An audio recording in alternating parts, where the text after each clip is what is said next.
12:27. യോഹന്നാൻ 12:27. ഇപ്പോൾ എന്റെ ആത്മാവ് അസ്വസ്ഥമായിരിക്കുന്നു. ഞാൻ എന്തു പറയേണ്ടു? പിതാവേ, ഈ മണിക്കൂറിൽ നിന്ന് എന്നെ രക്ഷിക്കണമേ. അല്ല, ഇതിനു വേണ്ടിയാണല്ലോ ഈ മണിക്കൂറിലേക്ക് ഞാൻ വന്നത്. അപ്പൊ ഇതിന്റെ റിസൾട്ട് ഓൾറെഡി ഔട്ടായതാണ്. ഈ പരീക്ഷ എഴുതണ മുമ്പ് തന്നെ റിസൾട്ട് തോറ്റെന്നും പറഞ്ഞ് ഔട്ടായതാണ്. പിന്നെ ഈ പരീക്ഷ എഴുതേണ്ട വല്ല കാര്യമുണ്ട്? പരീക്ഷ എഴുതണ മുമ്പ് തന്നെ റിസൾട്ട് വന്ന് തോറ്റെന്നും പറഞ്ഞു. എന്നിട്ട് പിന്നെയും പരീക്ഷ എഴുതുകയാണ്. എൻ്റെ ഉദ്ദേശം എന്താ? എന്ത് ഡിഫിക്കൽട്ട് സിറ്റുവേഷൻ ആണെങ്കിലും ഞാൻ നിൻ്റെ തിരുമനസ് നിറവേറ്റാൻ വേണ്ടി എന്നെ തന്നെ സമർപ്പിക്കുന്നു. സമ്പദം എനിക്കറിയാം, ഇതിന് എന്തുമാത്രം ബുദ്ധിമുട്ടുകളുണ്ടെന്നറിയാം. ഇത് നിൻ്റെ മനസ്സല്ലെന്ന് എനിക്കറിയാം.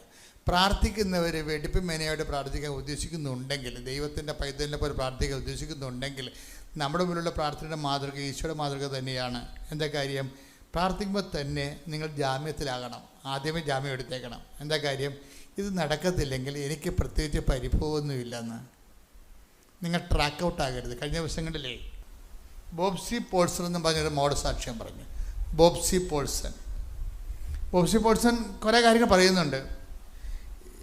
ഇപ്പോഴത്തെ ആൾക്കാരുടെ സാക്ഷ്യങ്ങളുടെ രീതി എന്ന് പറഞ്ഞാൽ വാട്ട് ഹാപ്പൻ ടു ദം എന്നല്ല, അതെന്താണ് അവർക്ക്, എന്താണ് ആ ഈവൻ്റ്, അവർ നറേഷൻ അല്ല അവർ പറയണത്, ഈവൻറ്റിൻ്റെ ഇമ്പാക്റ്റുകളാണ് അവർ പറയണത്. ഇപ്പോൾ സാക്ഷ്യത്തിൻ്റെ എഡ്യൂക്കേഷനുള്ള ആൾക്കാർ ഉടമ്പടി എടുക്കുമ്പോൾ അവർ അതിനെ കാണുന്ന സമീപന രീതിക്ക് ഭയങ്കര വ്യത്യാസമുണ്ട്. വാട്ട് ഹാപ്പൻ ടു ദം, ഒരു ഈവൻറ്റ് നറേഷൻ അല്ല സംഭവം, ഇമ്പാക്റ്റ് ഓഫ് ദി ഈവൻറ്റ്. ആ സംഭവിച്ച വിഷയങ്ങൾ അവർക്കെന്ത് ആണ് സ്വാധീനം ചെലുത്തിയത്, അതാണ് ഇപ്പോൾ ബോബ്സി പോൾസൻ്റെ സാക്ഷ്യം. ഒരു അവസാനം പറയുന്ന ചില കാര്യങ്ങളുണ്ട്. അവർ പറയുന്ന കാര്യങ്ങളെന്ന് പറഞ്ഞത്, ഒന്ന്, ഞാൻ ട്രാക്ക് ഔട്ടായി പോയിരുന്ന ആളാണ്. എനിക്ക് ഉടമ്പടിയെക്കുറിച്ച് എനിക്ക് തോന്നിയത് ട്രാക്ക് ഔട്ടായി പോകുന്ന ആൾക്കാരെ ട്രാക്കിലാക്കുന്ന ഒരു പ്രാർത്ഥനയാണ് ഉടമ്പടി എന്ന്. അതാണ് ഞാൻ പറഞ്ഞത്, ഇമ്പാക്റ്റ് ഓഫ് ദി ഇവൻറ്റ്. നടന്ന സംഭവങ്ങളെ നറേഷനല്ല, എന്തെനിക്ക് സംഭവിച്ചു, എൻ്റെ കുടുംബത്തിൽ സംഭവിച്ചു, യേശുവെ സ്തോത്രം, യേശുവെ നന്ദി എന്നുള്ളതല്ല. എന്താണ് അവർക്ക് അതിനെക്കുറിച്ച് ഇമ്പാക്റ്റ്, അവരുടെ എന്ത് സ്വാധീനമാണ് ചെലുത്തിയത്. അപ്പോൾ ഇവരൊരു ഹൈസ്കൂൾ ടീച്ചറാണ്, അതുകൊണ്ട് അവർ കുറച്ചുകൂടി എലിവേറ്റഡ് ആയിട്ടാണ് ഈ വിഷയത്തെ സമീപിക്കുന്നത്. ഞാൻ ഉടമ്പടിയിലായി കഴിഞ്ഞപ്പോൾ ഞാൻ ട്രാക്കായി. എന്താ വെച്ചാൽ ഞാൻ 3 കൊല്ലമായിട്ട് ദൈവമായിട്ട് സംസാരിക്കത്തില്ലായിരുന്നെന്ന്. 3 കൊല്ലമായിട്ട് ഞാൻ ദൈവമായിട്ട് സംസാരിക്കത്തില്ലായിരുന്നു. എന്താ കാരണം വെച്ച് കഴിഞ്ഞാൽ, എൻ്റെ അപ്പനും എനിക്കും കോഡ് വന്നു 2018. ഇപ്പം ഞാനും അപ്പനും ഇപ്പുറത്തെ മുറി താമസിക്കുകയാണ്. പക്ഷേ അപ്പൻ മരിച്ചത് ഞാൻ അറിഞ്ഞില്ല. കാര്യം അന്നത്തെ ഒരു കാലം നിങ്ങൾക്കറിയാമല്ലോ, മരണം മാത്രമായിരുന്നു ഈ കേരളം മുഴുവൻ, ലോകം മുഴുവനും ഒരുപോലെ മരണം ഇങ്ങനെ അങ്ങോട്ടും ഇങ്ങോട്ടും നോക്കിക്കൊണ്ടിരിക്കുന്ന കാലമായിരുന്നത്. അപ്പൻ്റെ മുഖം മറച്ചാണ് ഇവർ പൊതിഞ്ഞ് കെട്ടിയാണ് കൊണ്ടുപോയത്, അടക്കാൻ വേണ്ടി, കത്തിക്കാൻ വേണ്ടി. പിന്നെ ഞാൻ എൻ്റെ കോവിഡെല്ലാം കഴിഞ്ഞ് കാണുമ്പോൾ അപ്പൻ ഒരു സ്പൂൺ ചാരമായിട്ടാണ് ഞാൻ കാണുന്നത്. അപ്പോൾ എനിക്ക് പിന്നെ പ്രാർത്ഥിക്കണമെന്ന് തോന്നിയിട്ടില്ല. ഈ ജീവിതത്തിലേക്ക് പ്രാർത്ഥിക്കണമെന്ന് തോന്നിയിട്ടില്ല. അതിൻ്റെ ഒരു വല്ലാത്ത, എൻ്റെ അപ്പനെ കാണാൻ, ഞാൻ അടുത്ത മുറിയിലുണ്ടായിട്ട് എൻ്റെ അപ്പനെ എനിക്ക് കാണാൻ പറ്റില്ല. അത് നിങ്ങൾക്ക് എന്തുമാത്രം മനസ്സിലാകുന്നില്ല, അത് മനസ്സിലാക്കാതെ നിവർത്തിയില്ല. ഞാൻ കോവിഡായിട്ട് ആരെയും കാണാതെ 1 മാസം ഒരു മുറി താമസിച്ച ആളാണ്. പക്ഷേ എനിക്ക് ഫീൽ ചെയ്തില്ല. എന്ന് വെച്ചാൽ ഞാൻ 24 മണിക്കൂറും ജപമാല തന്നെ ചൊല്ലിക്കൊണ്ട് ഇരിക്കുകയായിരുന്നു. അത് ഒരു കാലമാണ്. എനിക്ക് സന്തോഷമായിരുന്നു ആ കാലത്ത്. എന്ന് വെച്ച് കഴിഞ്ഞാൽ, ഈ നമുക്ക് കോവിഡ് വന്നില്ല എന്നുണ്ടെങ്കിൽ നോൺസെൻസാണ്. എന്താ കാര്യം, ലോകത്ത് എല്ലാവർക്കും വന്നിട്ടുണ്ടല്ലോ. അപ്പം നമ്മൾ അതിൻ്റെ അകത്ത് ഒഴിവാക്കേണ്ട കാര്യമില്ല. അപ്പം നമ്മളും ആ ജനങ്ങളുടെ കൂടെ, ആ സങ്കടങ്ങളുടെ കൂടെ കടന്നു പോകുമ്പോൾ 1 മാസമായിരിക്കണമെങ്കിൽ ആദ്യം തൊട്ട് ഇങ്ങനെ ടെസ്റ്റ് 5-ാം പക്കം ടെസ്റ്റ് ചെയ്യുമ്പോഴൊക്കെ എല്ലാം പോസിറ്റീവ് ആയിരിക്കും. പക്ഷേ എനിക്ക് എനർജിക്ക് കുഴപ്പമൊന്നുമില്ല. ഈ പ്രാർത്ഥനാ ജീവിതത്തിൻ്റെ ഒരു പ്രത്യേകത അതാണ്. നമുക്ക് നിരാശയൊന്നും ഉണ്ടാകത്തില്ല, വേറെ ചിന്തകളൊന്നും ഉണ്ടാകത്തില്ല. നമ്മളെ കർത്താവ് ഇങ്ങനെ പൊതിഞ്ഞിങ്ങനെ പിടിക്കും. അല്ല നിങ്ങൾക്കറിയാമല്ലോ, എൻ്റെ ഒരു ബോഡിയുടെ അവസ്ഥയ്ക്ക് ഒരു മാസമൊക്കെ കോവിഡ് വന്നു കഴിഞ്ഞുള്ള അവസ്ഥ എന്തായിരിക്കും? ഒരു മാസം മുഴുവനും. അപ്പം അതുതന്നെ പ്രെയർ ലൈഫ് എന്ന് പറയുമ്പോഴും പ്രെയർ ലൈഫ് ഒരു പ്രത്യേക ലൈഫാണത്. ദൈവമായിട്ട് നമ്മുടെ ഈ അനുദിന ജീവിത വിഷയങ്ങളും ദൈവവുമായിട്ട് മാത്രം അതിൻ്റെ പേരിൽ ദൈവത്തിൻ്റെ അടുത്ത് വരികയും പ്രാർത്ഥിക്കുകയും ചെയ്യുന്ന അങ്ങനെ ആധ്യാത്മിക ഇത് കൊണ്ടുപോകാൻ പറ്റത്തില്ല. കുറേ കാലത്തെ കൊണ്ടുപോകാൻ പറ്റത്തില്ല. കുറച്ച് കാലത്തൊക്കെ ഓക്കെയാണ്, അത് കഴിയുമ്പോൾ കൊണ്ടുപോകാൻ പറ്റത്തില്ല. അങ്ങനെ കൊണ്ടുപോയ ഒരാളായിരുന്നു ഈ ബോബ്സി പെൽസൺ എന്ന് പറയുന്ന ആൾ. പക്ഷെ അവിടെ ജീവിതത്തിലൊരു ഈഡർ വന്നു കഴിഞ്ഞാൽ പിന്നെ ഇപ്പം കംപ്ലീറ്റ് ബ്ലാക്ക് ഔട്ടായിട്ട് പിന്നെ ദൈവമായിട്ട് ബന്ധമില്ല. ഇങ്ങനെ ബന്ധം നഷ്ടപ്പെട്ടു പോയ ആളിന് പിന്നെ അവർ റിലേഷനിലേക്ക് ദൈവമായിട്ടൊരു ബന്ധത്തിലേക്ക് വരണമെന്ന് ഭർത്താവിന് കിഡ്നി ഡിസീസ് വന്നു. ഭർത്താവിന് കിഡ്നി ഡിസീസ് വന്നപ്പോൾ അപ്പനാ പോയി. ഇനിയിപ്പോൾ ഭർത്താവിനുണ്ട് കിഡ്നി ഡിസീസ് വന്നപ്പോൾ അവർക്ക് ഭയങ്കരമായ ഒരു സങ്കടമായി. അപ്പോൾ അവർ വീണ്ടും ദൈവത്തിലേക്ക് തിരിച്ചു വരാൻ ആഗ്രഹിച്ച് ദൈവത്തിലേക്ക് പ്രാർത്ഥനാ ജീവിതത്തിലേക്ക് തിരിച്ചു വന്ന് അങ്ങനെ ഉടമ്പടി എടുക്കും. പ്രാർത്ഥനയിലേക്ക് ഒരാൾ തിരിച്ചു വരുമ്പോൾ അയാൾ ഉടമ്പടിയിലോട്ടാണ് വരണമെന്നുണ്ടെങ്കിൽ അയാൾ രക്ഷപ്പെട്ട്. എന്താ കാര്യം? ഉടമ്പടിയിലേക്ക് വരികയെന്ന് വെച്ച് കഴിഞ്ഞാൽ എല്ലാ ചാനലും ഒരുമിച്ചാണ് കണക്റ്റഡ് ആകണത്. അല്ലാതെ നിൻ്റെ ഈ ലിപ് സർവീസ് മാത്രമല്ല, പ്രാർത്ഥനാ ജീവിതം മാത്രമല്ല. ഉടമ്പടിയിലോട്ട് വരുമ്പോൾ ദൈവത്തിൻ്റെ എല്ലാ ലിങ്കുകളും ഒരുമിച്ചാണ് ഓപ്പൺ ആകുന്നത്. പരസ്നേഹം, ആതുരസേവനം, പരസ്നേഹം, സുവിശേഷ കൈമാറ്റം, വിശ്വാസ കൈമാറ്റം ഇടിച്ചു കുത്തിയാണ് ഉടമ്പടി വരണത്. ഇടിച്ചു കുത്തി ഉടമ്പടി വരണ കാരണം വെച്ചാൽ എല്ലാ മേഖലകളിലും കണക്റ്റഡ് ആവും. ഉടമ്പടിയുടെ ഈ കാലം ഏതാണ് ഉടമ്പടിയുടെ കാലം എന്ന് പറയുന്നത്. ഉടമ്പടിയിട്ട് വരുമ്പോൾ ഏതെങ്കിലും ഒരു നൂല്, ഒരു ത്രെഡല്ല കണക്ഷൻ ആകണത്, മറിച്ച് എല്ലാ വശത്തിലേക്കും ഗെറ്റ് കണക്റ്റഡ്. അതോടുകൂടി സമ്പൂർണ്ണമായിട്ട് ദൈവത്തിലേക്ക് വരികയും അതൊരു 1.5 വരവാണ് ശരിക്കും വരണത്. ഒരാഴ്ചക്കുള്ളിൽ തന്നെ ഒരു കൊല്ലത്തെ 3 കൊല്ലം ദൈവമായിട്ട് ഗ്യാപ്പ് ഉണ്ടായിരുന്ന വ്യക്തി ഇനി ഒരു കാലത്ത് ദൈവമായിട്ട് ഇടപെടേണ്ടി വരത്തില്ല എന്ന് വിചാരിച്ചിരുന്ന ആൾ വെറും വിത്തിൻ 1 വീക്ക് ഉടമ്പടി വഴി ദൈവമായിട്ട് കംപ്ലീറ്റ് കണക്ഷനായി. അപ്പം നമ്മൾ ഈ ആൾക്കാർ ഇതൊക്കെ പറഞ്ഞ് അവരുടെ ജീവിതം വിലയിരുത്തിക്കൊണ്ട് സംസാരിക്കുമ്പോഴാണ് നമുക്ക് മനസ്സിലാകണത് സാധാരണ പ്രാർത്ഥനാ ജീവിതവും ഉടമ്പടി ജീവിതവും തമ്മിലുണ്ടാകുന്ന വ്യത്യാസം. അതായത് ഫുൾ കണക്ഷൻ പോയിരുന്ന ആളാണ് പെട്ടെന്ന് ഹോൾ കണക്ഷനായി. അപ്പോൾ ഉടനെ ഈ പ്രശ്നമൊക്കെ കഴിയുമ്പോൾ ഹസ്ബൻഡ് ഒരിക്കൽ പറയും, അപ്പം അങ്ങേർക്ക് വേറെ ഒരു പ്രശ്നം വന്ന് ഹസ്ബൻഡിന് ബ്ലോക്ക് വന്ന്, കിഡ്നിയുടെ ട്രബിളും ഉണ്ട്, ഹൃദയത്തിന് ബ്ലോക്കും ഉണ്ട്. ബ്ലോക്ക് ഉണ്ടെന്ന് പറയുമ്പോൾ ഇനിയിപ്പോൾ അത് ഓപ്പറേഷൻ ചെയ്യണം. അപ്പോൾ ഹസ്ബൻഡ് നല്ല ആരോഗ്യമുള്ള മനുഷ്യനാണ്. അപ്പം അദ്ദേഹം പറഞ്ഞ് എനിക്കിത് കാണണം ഡോക്ടർ എന്ന് പറഞ്ഞ്. അല്ല, നിങ്ങൾ ബ്ലോക്ക് ഉണ്ടെന്ന് പറഞ്ഞ് എന്നെ കൊണ്ട് ടിക്കറ്റ് കാര്യമില്ല. ആൾക്കാർക്ക് ഇപ്പോൾ എല്ലാ കാര്യങ്ങളൊക്കെ അറിയാവുന്ന കാരണം ആൾക്കാർ സെക്കൻഡ് ഒപ്പീനിയൻ തേർഡ് ഒപ്പീനിയൻ ഒന്നുമല്ല എടുക്കണത്. എനിക്ക് ഈ വിഷയം നേരിട്ട് കാണണം എന്ന് പറഞ്ഞത്. കാര്യം ബ്ലോക്ക് ഉണ്ടെന്ന് പറഞ്ഞ് നിങ്ങളിപ്പോൾ വേറെ വേറെയാണെന്ന് പറഞ്ഞ് കൊണ്ടുപോയി ചെത്തിക്കീറി അവസാനം കിഡ്നി അടിച്ച് മാറ്റി ഏജൻസിക്ക് കൊടുത്ത് 10 ലക്ഷം മേടിക്കേണ്ട ഡോക്ടർമാരൊക്കെ ഇല്ലേ? ഉണ്ട്, കേരളത്തിൽ തന്നെ ഉണ്ട്. ഡോക്ടർമാരെന്ന് പറയാൻ പറ്റത്തില്ല, ഹോസ്പിറ്റൽ അങ്ങനെ ഉള്ളതായിട്ട് ആരോപണങ്ങളുണ്ട്. തെറ്റോ ശരിയോ ഞാനത് വെരിഫൈ ചെയ്തിട്ടില്ല, പക്ഷേ ആരോപണങ്ങളുണ്ട്. പേടിയുണ്ട് ആൾക്കാർക്ക് ചില കാര്യങ്ങൾക്ക്, ചില ആശുപത്രിയിൽ പോകാൻ. അപ്പോൾ അതുകൊണ്ട് ഈ മനുഷ്യൻ ഇതൊക്കെ അറിയാവുന്ന കാരണം അത് കാരണം പറഞ്ഞു എനിക്ക് നേരിട്ട് കാണണമെന്ന്. പിന്നെ പുള്ളിയൊക്കെ സ്കാൻ ചെയ്ത് നേരിട്ട് കാണിച്ച ബ്ലോക്ക് എവിടെ ഇരിക്കുന്നത്. ഇപ്പോൾ ഒരു നല്ല ബ്ലോക്കുണ്ട്.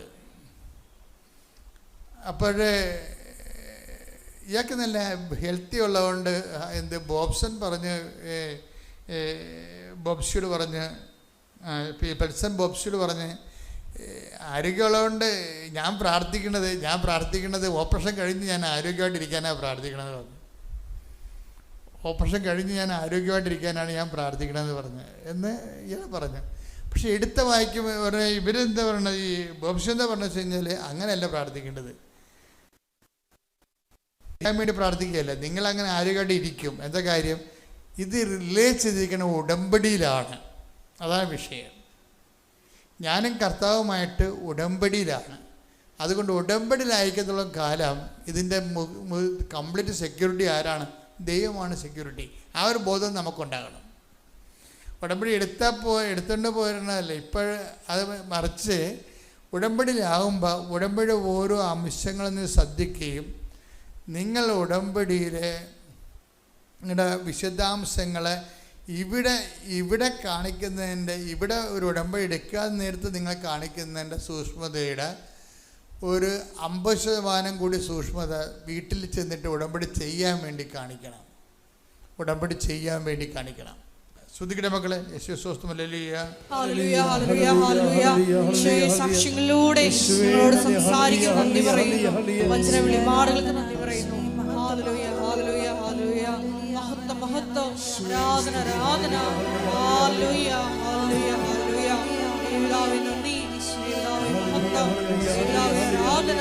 Hallelujah hallelujah hallelujah hallelujah hallelujah. The Lord, first of all, we are highly grateful and thankful for our good Lord Jesus Christ and Mother Mary for making us a witness of Marian apparition at Kripasanam. This is Jason Joseph. I am coming from St. Mary's Basilica Church, Chambakulam, Alappuzha district, and this is my wife BGP Varki, and we both are nurses, and for the last nearly 10 years we both are working in Haryana government service. The place it is called as PGI Rohtak, where we had a very good life and everything was going well, but because of some extreme climate and many other issues we could not continue the same working place, though we were in the government service. So initially we started to try for some other central government and state government services. So first I tried for many aims.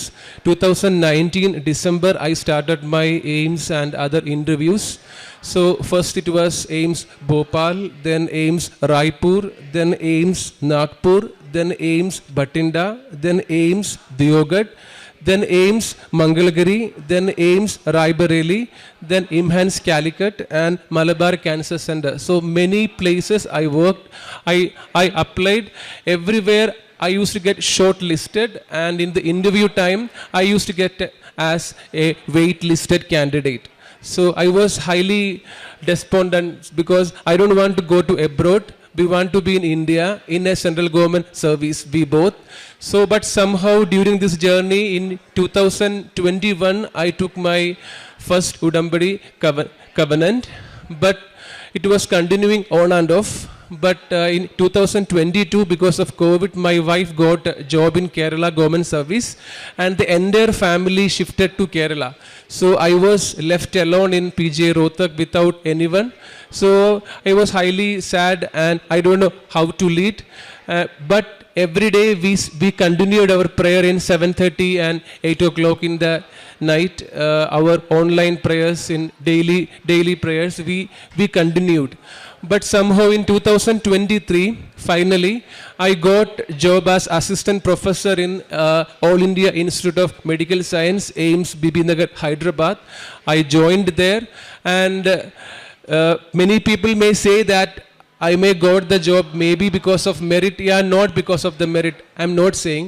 I'm saying that I struggled for more than 10 aims and state government and central government aims. I'm here standing without any problems just because of continuing the blessings of Marian apparition and the every Tuesday's prayer service by Father Joseph Achan. And one more miracle happened in our life, in the sense she worked here in Kerala government service in Alappuzha only. But after joining in 2023 December 29, within 8 months, my wife Biji, she tried for MSc Nursing All India entrance examination and she secured 4th rank, and without any approach she got in the same aims which I am working. Currently she is studying as an MSc Nursing student as my own student, and she successfully completed 1 year, and now the second year it is going on. So the so the point we would like to convey that we were through our parents, and we have 2 kids. Every day, whether we are together, we are far away from home, we used to pray through WhatsApp, mobile. Every day we continued, and till date also we are continuing the prayers. Now regarding act of mercy, as we know that we nearly 10 years we were in North India, so we tried the level best to give the best to the patients and the dear ones, and we decided that every month of the salary, a nominal amount of money we will be giving to the, maybe within the family, outside the family circle, we both decided, and we are giving as well. We are not naming anyone. And number 2, related to the other things that she will explain. Praise the Lord. Actually, when he got selected in AIMS Bibinagar, I also attended the exam for tutor, but I didn't get that exam. And I was not having any other option to be with him, be together. So I came here directly from airport, and I cried a lot. And Amma, I don't have any other options because I am age over more than 30. I don't get any central government job now. What I will do? Then I was doing every day. At 5:30 we will starting our prayer, and we will routinely going to the church and reading the Bible. More than reading the Bible, I was studying the Bible. Then I joined in Kerala service on 2022 April. Immediately after declaring the probation in his college, the MSc Nursing post announced. AIMS Bibinagar was a new institute. Only after passing out the first BSc Nursing batch MSc, they will call for MSc. But in our condition, along with the BSc, they started MSc Nursing course, and I joined there. And with 4th rank, as you know, I left my studies in 2012, and I have such a big gap. New generation kids are studying very fast, and I am working. I was working in a government institute. I have 2 kids. Along with this, out of 169 seat, I was praying, I need only 169th rank. I just want to live with him. And Mother Mary gave me 4th rank, and now I am studying there about the life, covenant life. I started reading Bible and studying Bible, and I started teaching catechism students, and also started teaching the students who were helping the students who were preparing for competitive examinations. And the act of mercy, as you know, we have palliative care department. So when I get off, I go to the destitutes, and so many houses, so many old age people are staying alone, and I have given them food, changed their urinary catheters, and I cared them. And apart from that, financial assistance was given, but I got most satisfaction. I felt heavenly presence with these all palliative care service. And every month we are donating a nominal amount to 2 families, and every time continuing the prayer and giving the food, teaching. These all are the act of mercy. And about the Kribasanam newspaper, previously I was very embarrassed to give this paper to someone who is I don't know. Actually, I was giving this to my close circle only. So that time it was nothing happening. Then I used to come from Chambakulam to here by my scooter. So after hearing the speech, I went back, and I stopped my scooter every auto stand, and I distributed. I have given the newspaper, and in Mullaikal shop, Mullaikal, that Alapura center, every shop I entered and given this newsletter. And also many of my friends, those who were struggling to go abroad, and I prayed for them. And also for my brother, he was also not having any job, and I prayed for him. Once I am coming after praying from the church, I met one of my friend, Shija Martin and Martin Chetan, and they arranged a job for my brother. He is now in Dubai, and his marriage is soon on 12th. I came for actually his marriage, and God gave us this opportunity to give the thanks, Mother Mary and Jesus. Thank you Jesus. ഞങ്ങൾക്ക് രണ്ടുപേർക്ക് നന്നായിട്ട് മലയാളം അറിയാം. ഞങ്ങൾ പ്രത്യേകം ഇംഗ്ലീഷിൽ പറയാൻ ശ്രമിച്ചത് വേറൊന്നുമല്ല. This is for the people who want to know about Kripasanam, those who are in the north Indian setting. പരിശുദ്ധമ്മ ജീവനോടെ പ്രത്യക്ഷപ്പെട്ട് ഈ പുണ്യഭൂമിയിൽ കയറി നിൽക്കുവാനുള്ള ഭാഗ്യം തന്നതിനോർത്ത് പരിശുദ്ധ അമ്മയ്ക്കും ദിവ്യകാരുണ്യേശ്വരയ്ക്കും 1000 നന്ദി.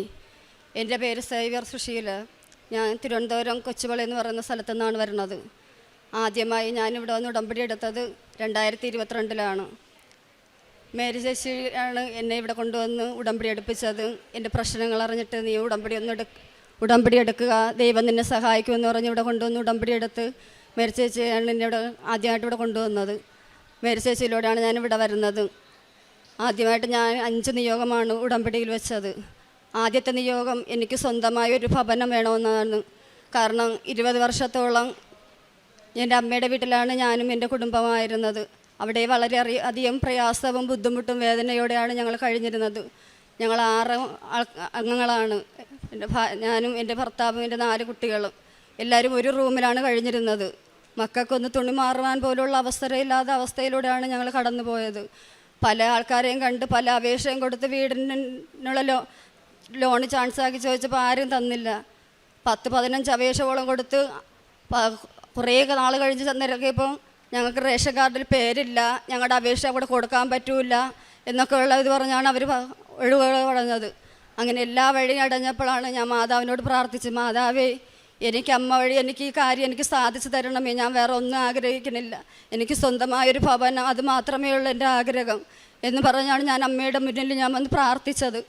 പ്രാർത്ഥിച്ചതിൻ്റെ ഫലമായിട്ട് 3ാമത്തെ ഉടമ്പടി പുതുക്കിയിട്ട് ഞാൻ വീട്ടിൽ ചെല്ലുന്ന പിറ്റേന്ന് തന്നെ എനിക്ക് പഞ്ചായത്തിൻ്റെ ഒരു കോൾ വരെയും എനിക്ക് വീടിനുള്ള പൈസ വരെ അക്കൗണ്ടിൽ ഇട്ടിട്ടുണ്ട്, എത്രയും പെട്ടെന്ന് ഫൗണ്ടേഷൻ കെട്ടി വീട് കെട്ടാൻ തുടങ്ങിയെന്ന് പറഞ്ഞ് അവർ വിളിച്ച് പറയാനും ചെയ്ത്. അങ്ങനെ ഞാൻ അവിടെ ചെന്നപ്പോഴത്തേക്ക് 40,000 രൂപ എൻ്റെ അക്കൗണ്ടിലിട്ട് ഫൗണ്ടേഷൻ കെട്ടി കാണിച്ചാൽ വീണ്ടും ബാക്കിയുള്ള തുക കൂടെ ഇടാമെന്ന് പറഞ്ഞ്. അങ്ങനെ ഞാൻ മാതാവിൻ്റെ കൃപ കൊണ്ട് ആ വീട് സ്വന്തമായിട്ട് എൻ്റെ ഭവനം നൽകി മാതാവ് എന്നെ അനുഗ്രഹിച്ച്. വളരെ പ്രയാസപ്പെട്ടാണ് ഞാൻ ഇവിടെ വന്ന് മാതാവിൻ്റെ മുമ്പിൽ പറഞ്ഞത്, മാതാവേ എനിക്ക് എങ്ങനെയെങ്കിലും ഒരു ഭവനം, സ്വന്തമായൊരു ഭവനം. വാടക വീട്ടിലും അമ്മയുടെ വീട്ടിലും കഴിഞ്ഞ് അവരുടെ കുത്തുവാക്കുകളും വേദനകളും ഞാൻ ഒരുപാട് സഹിച്ചു. ഇനി എന്നെ കൊണ്ട് വയ്യ, ഈ മക്കളെയും കൊണ്ട് ഓടാൻ ഒരു വഴിയും ഇല്ല എന്ന് പറഞ്ഞാൽ ഞാൻ അമ്മയുടെ മുന്നിൽ കരഞ്ഞ് പ്രാർത്ഥിച്ച്. അധികം പ്രാർത്ഥിക്കാൻ അധികം കരയുവാൻ അമ്മ എന്നെ അനുവദിച്ചില്ല. അമ്മയുടെ പ്രാർത്ഥനയിലൂടെ ദൈവം എനിക്ക് എത്രയും വളരെ സ്വന്തമായൊരു ഭവനം നൽകി. ഞാൻ അമ്മയോട് ചോദിച്ചത് ഒരു റൂമും ഒരു ഹോളും ഒരു അടുക്കളയെന്നാണ്. അമ്മ എനിക്ക് വലിയ 2 നില വീടാണ് തന്നെ അമ്മ എന്നെ അനുഗ്രഹിച്ചത്. ആ അമ്മയ്ക്കും ദിവ്യകാരുണ്യേശ്വരയ്ക്കും ഞാൻ 1000 കോടി നന്ദി അർപ്പിക്കുന്നു. അടുത്തതായിട്ട് ഞാനൊരു ഡിസ്ക് കംപ്ലൈൻ്റ് ആയ വ്യക്തിയാണ്. ഞാൻ മീൻ ചുമക്കാൻ പോകുന്ന ആളാണ്. ഒരു ദിവസം മീനും കൊണ്ട് പോകുമ്പോഴത്തേക്ക് ഞാൻ വന്ന് വിടുകയും എൻ്റെ ഡിസ്ക് കംപ്ലൈൻ്റ് ആകുകയും ഞാൻ ആശുപത്രിയിൽ പോകുമ്പോൾ അവർ പറഞ്ഞു ഓപ്പറേഷൻ കൂടാതെ ഇത് സുഖമാക്കാൻ പറ്റൂല, 1.5 ലക്ഷം രൂപ ആകുമെന്ന് പറഞ്ഞു ഓപ്പറേഷന്. എനിക്ക് ഈ ലക്ഷത്തിൻ്റെ കടബാധ്യത ഉള്ള ഞാൻ ഇത് വീട്ടിൽ പറയാൻ പോലും എനിക്ക് മനസ്സ് വരുന്നില്ല.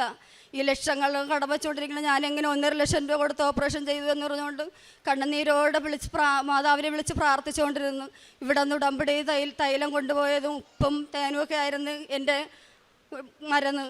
അതെല്ലാം പുരട്ടി ഞാൻ മാതാവിനോട് പ്രാർത്ഥിച്ചു, മാതാവേ എനിക്ക് ഇത്രയും പൈസ കൊടുത്ത് ഓപ്പറേഷൻ ചെയ്യാൻ വേണ്ടിയുള്ള കഴിവില്ല, അമ്മ മാതാവ് ഇടപെട്ട് ദൈവത്തോട് എനിക്ക് വേണ്ടി പ്രാർത്ഥിക്കണമെന്ന് പറഞ്ഞ് ഞാൻ പ്രാർത്ഥിച്ച് 6 മാസം തികഞ്ഞപ്പോഴത്തേക്ക് വീണ്ടും എനിക്ക് അവിടെ പോയി മീൻ ചുമക്കുവാനുള്ള 50 കിലോ 60 കിലോ ഭാരമാണ് ഞാൻ ചുമക്കണത്. വീണ്ടും ആ ഭാരം എടുക്കുവാനുള്ള കൃപ എനിക്ക് ദൈവം തന്നു. ഓരോ ഓപ്പറേഷനോ ഒരു മരുന്നോ ഒരു ഇതൊന്നും ഇല്ലാതെ തന്നെ ദൈവം എനിക്കത് സുഖമാക്കി തന്നു. ആ ദൈവത്തിനും പരിശുദ്ധ അമ്മയ്ക്ക് ഞാൻ 1 കോടി നന്ദി പറയുന്നു. പിന്നെ ദൈവം എനിക്ക് തന്ന അനുഗ്രഹം എന്ന് പറഞ്ഞാൽ ഞാനൊരു ദിവസം ഉറങ്ങിക്കിടക്കുമ്പോൾ ഒരു സ്വപ്നത്തിൽ എനിക്കൊരു ദർശനം ചോദിച്ചു. ഞാനിങ്ങനെ കരഞ്ഞുകൊണ്ടിരിക്കുമ്പോഴത്തേക്ക് ഒരു വെള്ള വസ്ത്രം ധരിച്ച ഒരു അമ്മ വന്ന് എൻ്റെ കരം പിടിച്ച് ഒരാളുടെ അടുത്തുകൊണ്ട് നിർത്തുന്നതായിട്ടാണ് ഞാൻ സ്വപ്നം കണ്ടത്. നിറന്ന് നോക്കുമ്പോഴത്തേക്ക് അത് ദൈവത്തിൻ്റെ രൂപമായിരുന്നു. അപ്പോൾ ഞാൻ അമ്മയെ മാതാവേ എന്ന് അലറി വിളിച്ചുകൊണ്ട് എഴുന്നേൽപ്പെട്ടപ്പോൾ അവിടെ ആരുമില്ല. അപ്പോഴാണ് എനിക്ക് മനസ്സിലായത് ഞാൻ സ്വപ്നമാണ് കണ്ടതെന്ന് പറഞ്ഞുകൊണ്ട്. അങ്ങനെ അത്രയും വലിയ അനുഗ്രഹം ദൈവം എനിക്ക് തന്നതിനെ ഓർത്ത് ഞാൻ പരിശുദ്ധ അമ്മയ്ക്ക് ദിവ്യകാരുണ്യേശ്വരയ്ക്ക് ഞാൻ 1000 കോടി നന്ദി പറയുന്നു. പ്രേക്ഷകപ്രവർത്തനം പത്രം ഇവിടെ നിന്ന് വാങ്ങിച്ച് ഞാൻ എല്ലായിടത്തും കൊണ്ട് കൊടുക്കും, ആശുപത്രികളിലും കൊണ്ട് കൊടുക്കും. പത്രത്തോടൊപ്പം കാശ് രൂപം തേനും ഉപ്പും എല്ലാവർക്കും വിതരണം ചെയ്യും. അങ്ങനെ അവർ ഓരോരുത്തരും ഓരോ പ്രാവശ്യവും പത്രം കൊണ്ട് കൊടുക്കുമ്പോഴത്തേക്ക് അവർ ഈ സാധനങ്ങളാണ് കൂടുതൽ അവർ ചോദിക്കുന്നത്. നീ കൊണ്ട് തന്ന സാധനത്തിലൂടെ ഞങ്ങൾക്ക് ദൈവം ഒരുപാട് അനുഗ്രഹം തന്ന് ഞങ്ങൾക്ക് രോഗസൗഖ്യം തന്ന് വീണ്ടും ഞങ്ങൾക്ക് കാശ് രൂപ ഉപ്പും കൊണ്ട് തരിക എന്ന് പറഞ്ഞുകൊണ്ട് അവർ വീണ്ടും വീണ്ടും ചോദിച്ച് വാങ്ങിക്കും. അതിലൂടെ ഞാൻ എന്നാൽ കഴിയുന്ന ആഹാരം വെച്ച് വീട്ടിൽ വെച്ച് അനാഥ രോഗികളായിട്ടുള്ളവർക്ക് കൊണ്ട് കൊടുക്കാനും അവർക്ക് വേണ്ട സഹായം ചെയ്യാനും പരിശുദ്ധ അമ്മ മാതാവിനെ സഹായിച്ച് വീണ്ടും എൻ്റെ ജീവിതത്തിൽ ദൈവം തന്ന എല്ലാ അനുഗ്രഹങ്ങളും കൃപകൾക്ക് ഞാൻ നന്ദി പറയുന്നു. വീണ്ടും എൻ്റെ ജീവിതത്തിൽ ഇങ്ങനെയുള്ള അവസരങ്ങൾ കിട്ടുന്ന ചെയ്യുവാനുള്ള കൃപ ദൈവം തരണേ എന്ന് പറഞ്ഞുകൊണ്ട് ഞാൻ ദൈവത്തിനോട് പ്രാർത്ഥിക്കുന്നു. ആത്മീയ ജീവിതം ആദ്യം എനിക്ക് വിശ്വാസമൊന്നുമില്ലായിരുന്നു. നല്ലോണം പള്ളിയിലൊന്നും പോകില്ലായിരുന്നു. പിന്നീട് ഞാൻ ഇവിടെ ഒന്ന് ഉടമ്പടി എടുത്തതിന് ശേഷമാണ് എനിക്ക് പള്ളിയിൽ പോകാനും പ്രാർത്ഥിക്കാനും കുമ്പസാരിക്കുവാനും മറ്റുള്ളവരുടെ മുഖത്ത് നോക്കുവാനുള്ളതാണ്. ആദ്യമൊക്കെ എനിക്ക് മറ്റുള്ളവരുടെ മുഖത്ത് നോക്കുമ്പോൾ ഈ പള്ളി ദബിവലിലൊന്നും പങ്കെടുക്കാതെ അവരുടെ മുഖത്തൊക്കെ നോക്കുവാൻ എനിക്ക് ഭയങ്കര ഭയമായിരുന്നു. അവരെന്തരൊക്കെ പറയുകയാണ്. പിന്നെ ഇവിടെ ഒന്ന് ഉടമ്പടി എടുത്തതിന് ശേഷമാണ് എനിക്ക് എല്ലാ ദിവസവും പള്ളിയിൽ പോകാൻ. ഞാൻ മീൻ ചുമക്കാൻ പോയാലും അവിടെ നിന്ന് വന്നുകൊണ്ട് കിട്ടുന്ന സമയമില്ല. ഇപ്പോഴൊക്കെ ദിവ്യബലിയുണ്ട്. ആ ദിവ്യബലിയിൽ ഞാനിന്ന് പങ്കെടുക്കാനും എൻ്റെ മക്കളെ എൻ്റെ കുടുംബത്തിന് എൻ്റെ മക്കൾ അങ്ങനെയായിരുന്നു. ആദ്യമൊക്കെ പള്ളിയിൽ പോകാൻ ഭയങ്കര മടിയായിരുന്നു. പിന്നെ ഞാനിവിടെ ഒന്ന് ഉടമ്പടി എടുത്ത് പ്രാർത്ഥിച്ചതിന് ശേഷം എൻ്റെ മക്കൾക്ക് നല്ല മാറ്റമുണ്ട്. അവരെന്നെ കാണാൻ സന്തോഷത്തോടെയാണ് എല്ലാ ദിവസവും പള്ളിയിൽ പോകുന്നതും വന്ന് വീട്ടിലായിരുന്നാലും പ്രാർത്ഥന പഠിക്കാൻ എന്നെ സഹായിക്കും. ഞങ്ങൾ കുടുംബത്തോടെ ഇരുന്നാണ് പ്രാർത്ഥന പഠിക്കുന്നത്. എനിക്ക് വായിക്കാനും എഴുതാനും എനിക്ക് അറിഞ്ഞുകൂടാ. ഞാൻ സ്കൂളിൽ പോയിട്ടില്ല. എൻ്റെ പ്രാർത്ഥനയും എൻ്റെ ബൈബിൾ വായനയില്ല എൻ്റെ മക്കളാണ് എൻ്റെ അടുത്തിരുന്ന് ചെയ്യുന്നത്. അവർ പറഞ്ഞു തരുന്നതിലൂടെയാണ് ഞാൻ പഠിക്കുന്നത്. അങ്ങനെയാണ് അമ്മ മാതാവ് എന്നെ സഹായിച്ച് ഇതുവരെ എത്തിച്ച്. ആ നല്ല മാതാവിനും ദിവ്യകാരുണ്യ യേശുവിനും ഞാൻ 1000 കോടി നന്ദി പറയുന്നു.